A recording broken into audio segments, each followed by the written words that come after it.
Assalamu alaikum my dear students. My name is Muhammad Rahil Sabar, your biology tutor for grade 12. So आज के इस lecture में हम discuss करने जा रहे हैं मोस्ट इम्पॉर्टेंट टॉपिक जो लॉन्ग क्वेश्चन के लिए बहुत इम्पॉर्टेंट है, दैट इज वाइल्ड लाइफ.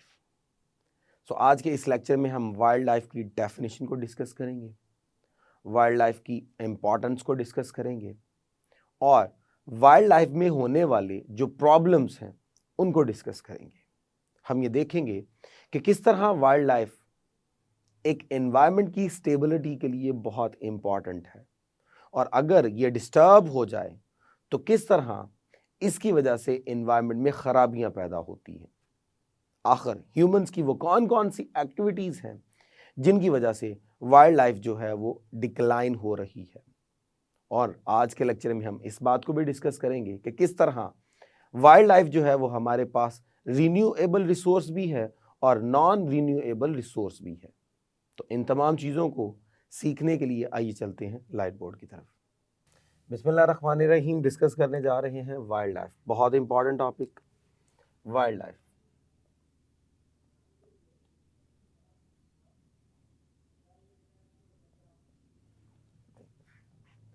अब वाइल्ड लाइफ के बारे में अगर हम देखें तो इसकी डेफिनेशन में हम बोलते हैं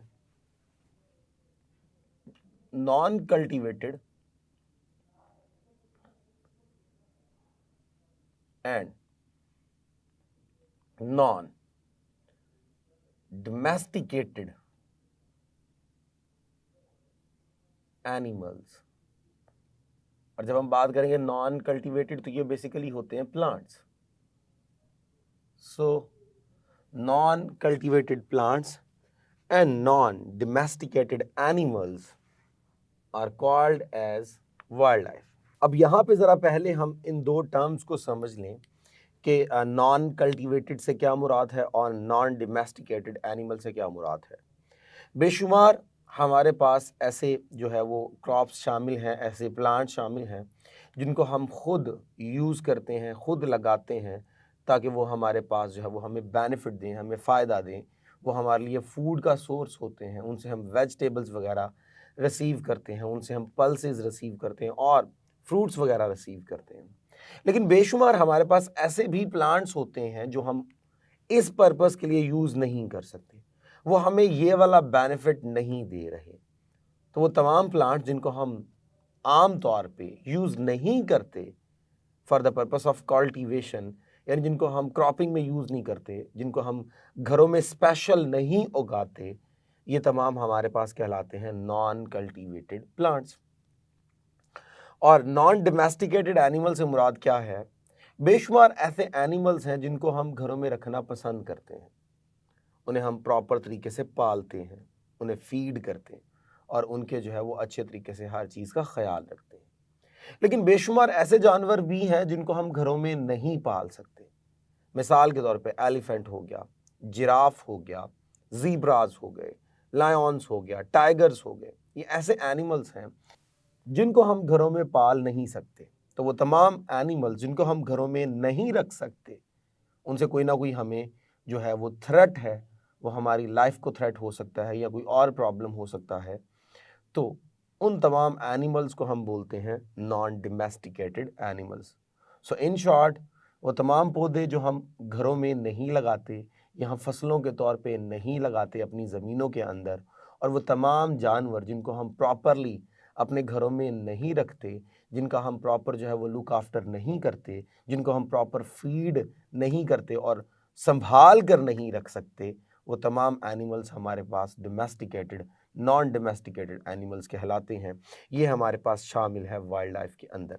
अब जब हम खुद इनको पाल नहीं रहे, हम खुद इनको लगा नहीं रहे, हम इसके ऊपर कोई प्रॉपर जो है वो अटेंशन नहीं दे रहे, तो इसका मतलब ये हुआ कि हम कह सकते हैं ये हमारा एक प्रॉपर नेचुरल सिस्टम होता है. So it's the natural system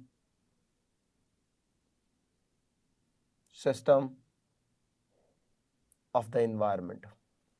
तो ये एनवायरनमेंट का एक नेचुरल सिस्टम होता है जो खुद ब खुद डेवलप होता है. जो फ्री ऑफ कॉस्ट हमें मिलता है और एज ए गिफ्ट हमें नेचर जो है वो प्रोवाइड करती है। गिफ्ट के सेंस में आगे चलेंगे तो आपको गिफ्ट के जो है वो भी मायने समझ आ जाएंगे कि ये किस तरह इंपॉर्टेंट है। जब हम वाइल्ड लाइफ को फर्दर देखें तो हमने कहा इसमें बेशुमार हमारे पास एनिमल्स हैं और प्लांट्स हैं। इनमें से कुछ एनिमल्स ऐसे होते हैं, many animals are games animal. अब गेम्स एनिमल से क्या मुराद है? गेम्स एनिमल से मुराद बेसिकली वो तमाम एनिमल्स होते हैं which we kill for food और अम्यूजमेंट।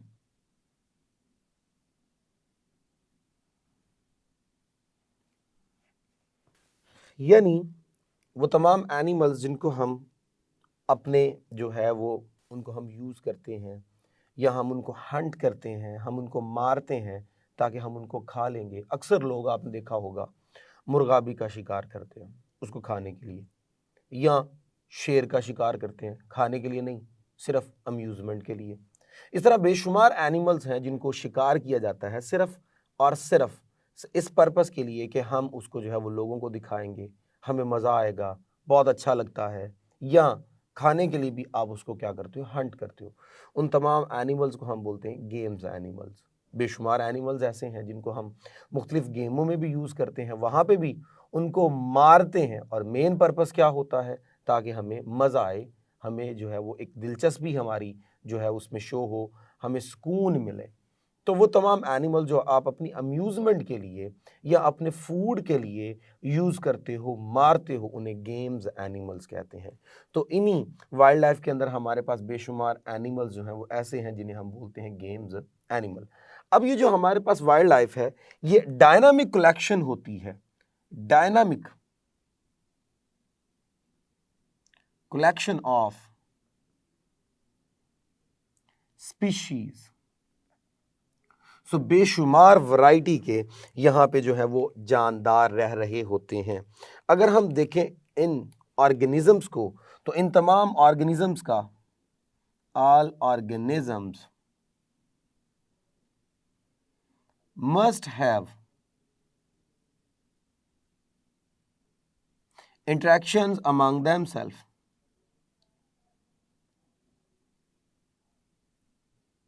तो ज़रूर इनके आपस में बेशुमार इंटरेक्शंस होते हैं, ये बेशुमार तरीक़ों से एक दूसरे पे डिपेंड करते हैं।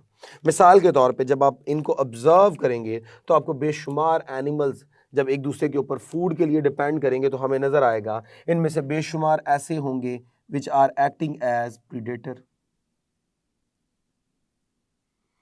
बेशुमार ऐसे होंगे विच आर एक्टिंग एज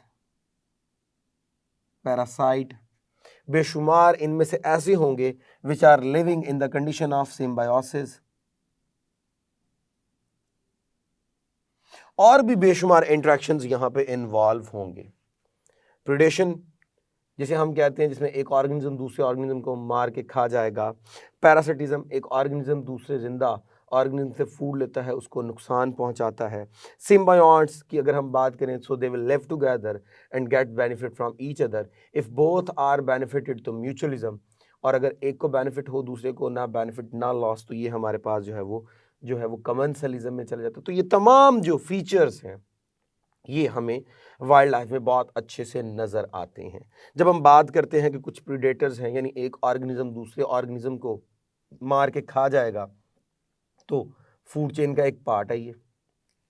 इसी तरह जब हम बात करते हैं पैरासिटिज्म की, तो पैरासिटिज्म में हम कहते हैं एक ऑर्गेनिज्म दूसरे जिंदा ऑर्गेनिज्म से फूड लेगा। जब हम बात करते हैं सिम्बायोसिस की, तो हम कहते हैं organism will live together and they will get benefit from each other. तो अब इस तरह जब लिविंग ऑर्गेनिज्म बेशुमार वैरायटी के किसी एक जगह पे रह रहे होते हैं तो they are interacting in various ways on interactions के अंदर जो सबसे बड़ा बेनिफिट होता है वो होता है completion of food chain.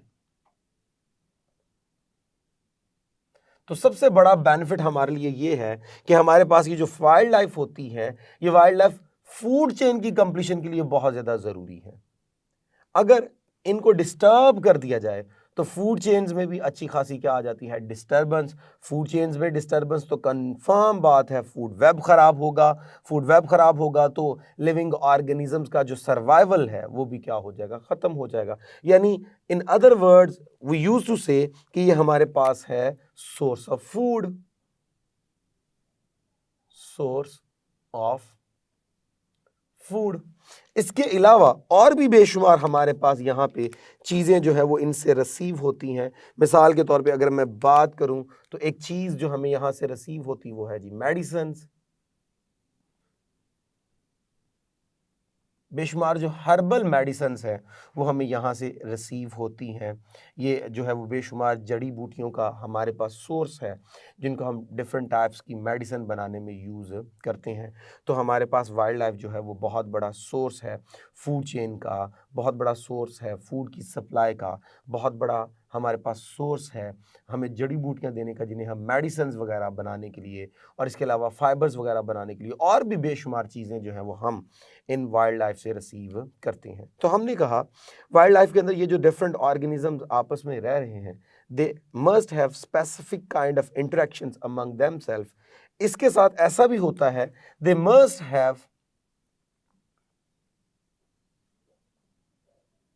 must have link with their environment as well।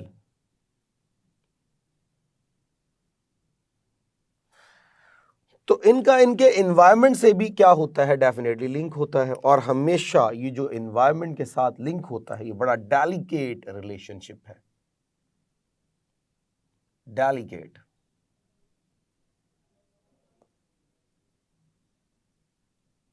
अब ये जो डेलिकेट रिलेशनशिप है बहुत नाजुक रिलेशनशिप है। ये किस तरह का है, सपोज कर लीजिए मैं कहता हूँ मेरे पास यहाँ पे एक ऑर्गेनिज्म है जो कि रह रहा है एक स्पेसिफिक इन्वायरमेंट में। तो इनमें बड़ा नाजुक सा रिलेशन क्या है, हम इस तरह एग्जांपल ले लेते हैं कि ये इन्वायरमेंट इसको एयर दे रहा है, इसमें ऑक्सीजन है जो ये ऑर्गेनिज्म ब्रीदिंग के लिए यूज़ करता है। सपोज कीजिए अगर अगले 2-3 मिनट तक इसे एयर नहीं मिलती तो ये ब्रीदिंग नहीं कर सकता, तो ये सर्वाइव भी नहीं कर सकता, तो ज़िंदगी वहीं पे ख़त्म हो जाएगी। सो सर्वाइवल जो है इसका डिपेंड इन्वायरमेंट के ऊपर है। सो जब इन्वायरमेंट के ऊपर है तो हम कहते हैं बड़ा डेलिकेट सा इनके दरमियान रिलेशनशिप है कि थोड़ा सा भी इन्वायरमेंट जो है वो कहीं पे चेंज हुआ तो इनकी लाइफ को अच्छा खासा क्या होगा, नुकसान होगा। अब यहाँ वाइल्ड लाइफ के अंदर भी हम क्या कर रहे हैं, हमारा इंटरवेंशन बहुत ज्यादा है। जो मैन इंटरवेंशन है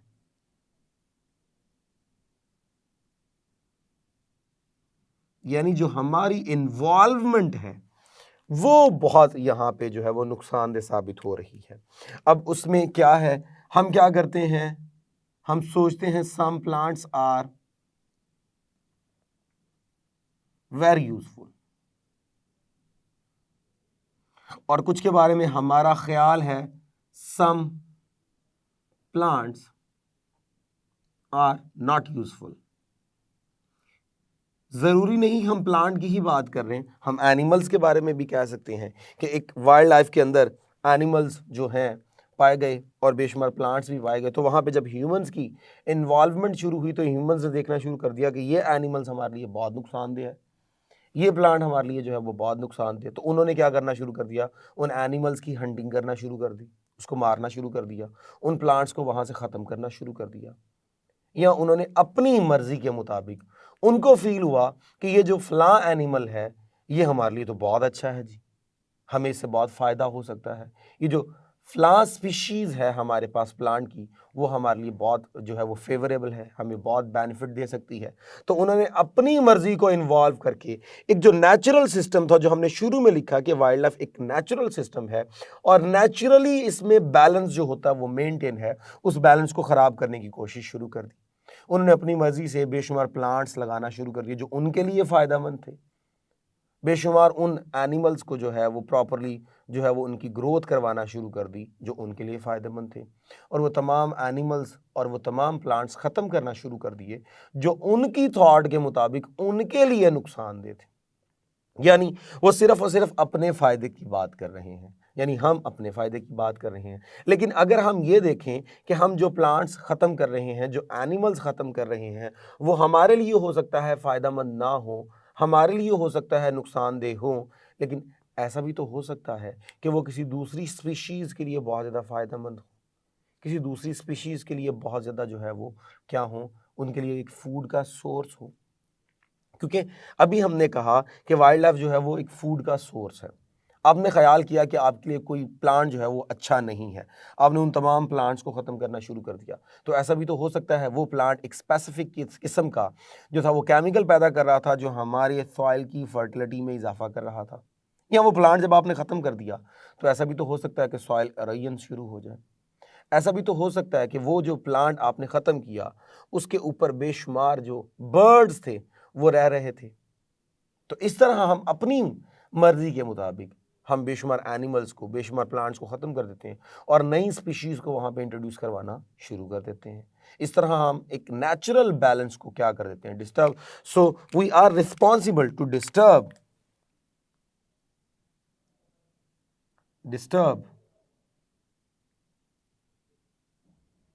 नेचुरल बैलेंस। तो जब हम नेचुरल बैलेंस को डिस्टर्ब करते हैं तो इसका सबसे बड़ा नुकसान जो है वो वाइल्ड लाइफ को होता है। अब वाइल्ड लाइफ को होगा तो डायरेक्टली इनडायरेक्टली आपको भी नुकसान होगा, लेकिन वो हमारी समझ में नहीं आता और हम अपने फायदे के मुताबिक उस नेचुरल लैंड को कन्वर्ट करना शुरू कर देते हैं। अब जब हम उस नेचुरल लैंड को कन्वर्ट करते हैं into artificial land, natural land को हम कन्वर्ट कर रहे हैं इनटू आर्टिफिशियल, अपनी मर्जी के मुताबिक उसके अंदर आप चेंज लेके आ रहे हो, तो उसमें क्या क्या नुकसान होता है। उसमें नुकसान ये होगा कि many species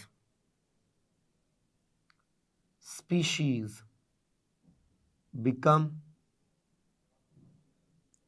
extinct and many of them become in danger।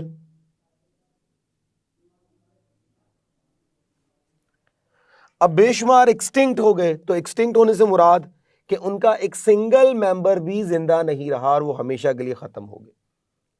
और ऐसा भी हो सकता है कि बेशुमार इन डेंजर हो गए। इन डेंजर से मुराद which are very close to become extinct in near by future, जिनके बारे में हम ये ख्याल कर सकते हैं कि आइंदा आने वाले वक्तों में वो ख़त्म होने वाले हैं, उनकी तादाद बहुत ज़्यादा कम हो गई है।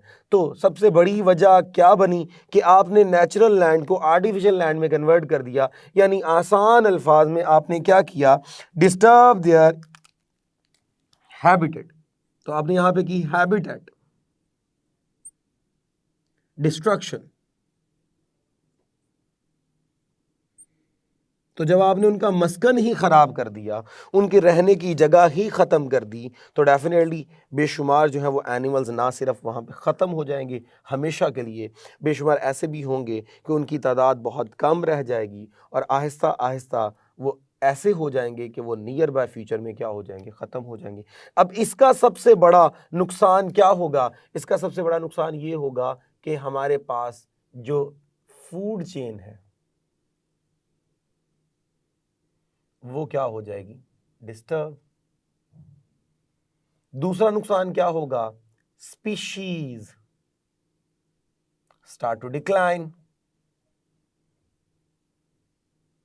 और जब स्पीशीज कम रह जाएंगी तो हम कह सकते हैं कि डिक्रीज हो जाएगी क्या, बायोडाइवर्सिटी।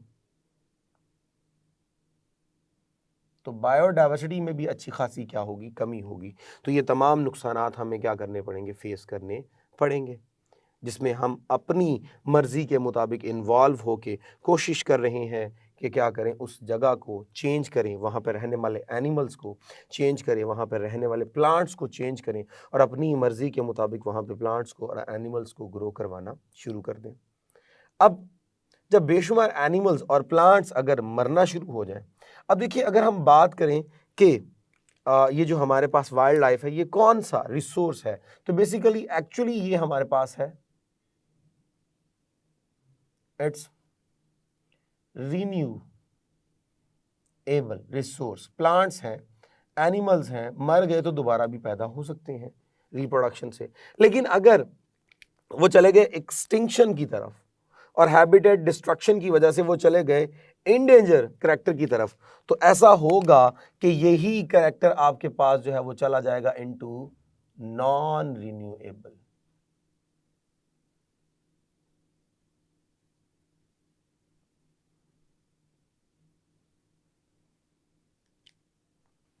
तो हमारे पास इसका मतलब ये हुआ कि वाइल्ड लाइफ जो है वो एक रिन्यूएबल रिसोर्स भी है और एक नॉन रिन्यूएबल रिसोर्स भी है।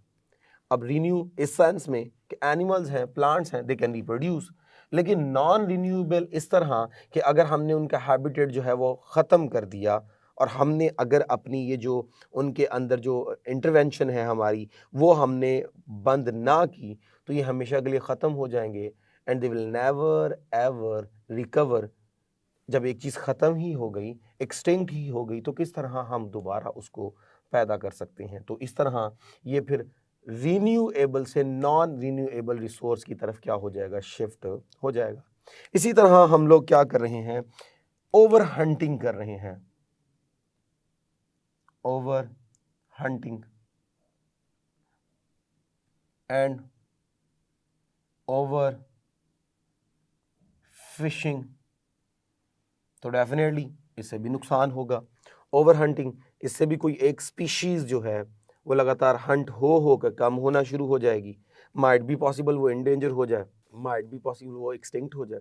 और इसी तरह जब हम बहुत ज़्यादा ओवर फिशिंग करें तो डेफिनेटली हमारे पास फ़िश की तादाद में भी क्या होना शुरू हो जाएगी, कमी होना शुरू हो जाएगी। तो इन सब के लिए फिर हमें क्या करना होगा, we have to use some preventive measures. हमें कुछ यहाँ पे प्रोटेक्शंस करना होगी, हमें कुछ यहाँ पे सोच विचार करना होगी, हमें कुछ यहाँ पे जो है वो कोई अवामिल जो है वो इंट्रोड्यूस करवाने पड़ेंगे ताकि इन सब स्पीशीज़ को क्या करवाया जाए, उनकी जो बैलेंस है उसको मेंटेन रखा जाए, उनकी तादाद को मेंटेन रखा जाए। इसके लिए हम ये कर सकते हैं कि वो तमाम ऑर्गेनिज्म जिनकी तादाद बहुत ज़्यादा कम है, यानी which are very close to become extinct, यानी जो इंडेंजर स्पीशीज हैं, उनके लिए हम क्या करें, हम उनके लिए इंट्रोड्यूस करवा दें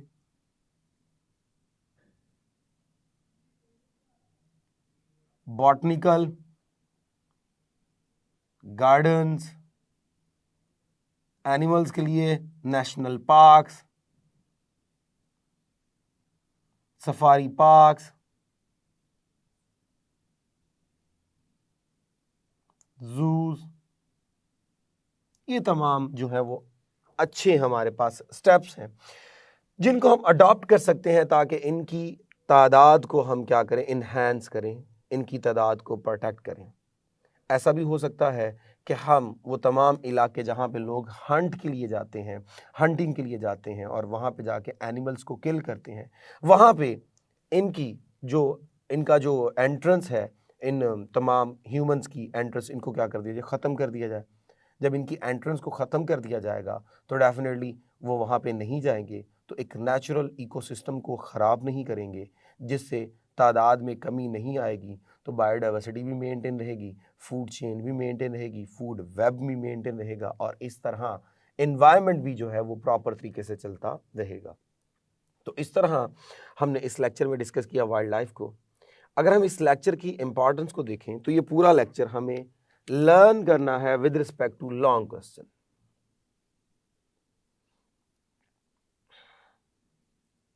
लॉन्ग क्वेश्चन के तौर पे ये बहुत इंपॉर्टेंट जो है वो क्वेश्चन है, आपने इसे लॉन्ग क्वेश्चन के तौर पे याद करना है। अगर हम बात करें शॉर्ट क्वेश्चंस की या ऑब्जेक्टिव के पॉइंट्स की, तो यहाँ जो हमने वाइल्ड लाइफ की डेफिनेशन लिखी है ये आपको पता होना चाहिए, इसकी प्रॉपर डेफिनेशन। और इसमें एक बहुत ही इम्पॉर्टेंट एमसीक्यू का पॉइंट है, और वो ये है कि वाइल्ड लाइफ हमारे पास जो है वो रिन्यूएबल रिसोर्स भी है और नॉन रिन्यूएबल रिसोर्स भी है। ये एमसीक्यू जो है वो पूछा जा चुका है, दोबारा भी पूछा जा सकता है, पास पेपर में आया भी हुआ है, तो आपने इसको अच्छे से एज ए लॉन्ग क्वेश्चन जो है वो रेडी करना है। सो अब तक के लिए इतना ही, इजाज़त दीजिए for next lecture. Thank you very much. अल्लाह हाफिज़।